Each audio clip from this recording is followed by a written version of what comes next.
గణేశుడు కుబేరుడిని తినేయాలి అనుకున్నాడు అని మీకు తెలుసా? కుబేరుడికి తన దగ్గర ఉన్న ధనాన్ని చూసుకుని గర్వం ఎక్కువగా పెరిగిపోతుంది. తన ధనాన్ని అందరికీ చూపించుకోవాలి అని విందు భోజనం ఏర్పాటు చేసి మొత్తం దేవుళ్ళందరినీ పిలవడం మొదలు పెట్టాడు. ప్రతి ఒక్క దేవుడు వచ్చి కుబేరుడు ధనాన్ని చూసి ఆశ్చర్యపోయేవాళ్ళు. వాళ్ళ ముఖాలను చూసి కుబేరుడు ఎంతో ఆనందపడేవాడు. ఈ శివుడికి కూడా నా ధనాన్ని చూపించాలి అని కైలాసానికి వెళ్లి పిలుస్తాడు. కానీ శివుడికి కుబేరుడి గర్వం అర్థమయ్యి ఇతనికి బుద్ధి చెప్పాలి అని, అమ్మో నేను నువ్వు పెట్టే భోజనాలు తినలేను కుబేరా, నా బదులు నా చిన్న కొడుకు గణేశుడు వస్తాడు.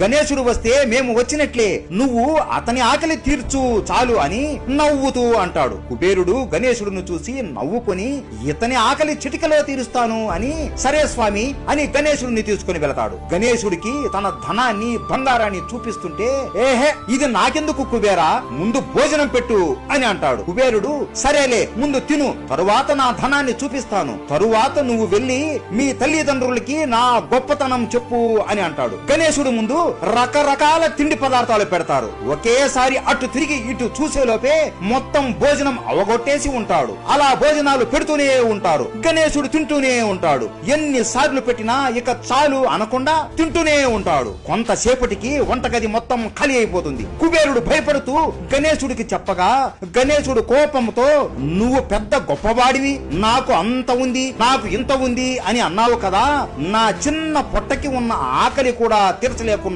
నువ్వేం ధనవంతుడివి, నాకు ఇంకా ఆకలి వేస్తుంది అని ఆకలి ఆకలి అంటూ కంటికి కనబడినవన్నీ తినడం మొదలు పెడతాడు. మంచాలు, గోడలు, కిటికీలు, బంగారము అన్ని తినేస్తాడు. ఓ కుబేరా, నా ఆకలి ఇంకా తీరలేదు, నా ఆకలి నువ్వు తీర్చలేకపోతే నిన్ను కూడా తినేస్తా అని బెదిరిస్తాడు. అప్పుడు కుబేరుడు భయపడుతూ సహాయం కోసం శివుడి దగ్గరికి వెళ్ళగా పార్వతీదేవి నవ్వుతూ, నీ గర్వాన్ని వదిలి ప్రేమతో ఈ అన్నం ముద్ద ఇవ్వు అని అంటుంది. కుబేరుడు తను చేసిన తప్పుని గ్రహించి గణేశుడి దగ్గరికి వెళ్లి ఈ అన్నం ముద్ద తిను గణేశ అని ప్రేమతో అభిమానంతో అంటాడు. అది తినగానే అబ్బా కడుపు నిండిపోయింది అని శాంతించి, ఇది ముందే ఇవ్వచ్చు కదా కుబేరా అని నవ్వుతూ మూషికుడి మీద కైలాసానికి వెళ్లిపోతాడు.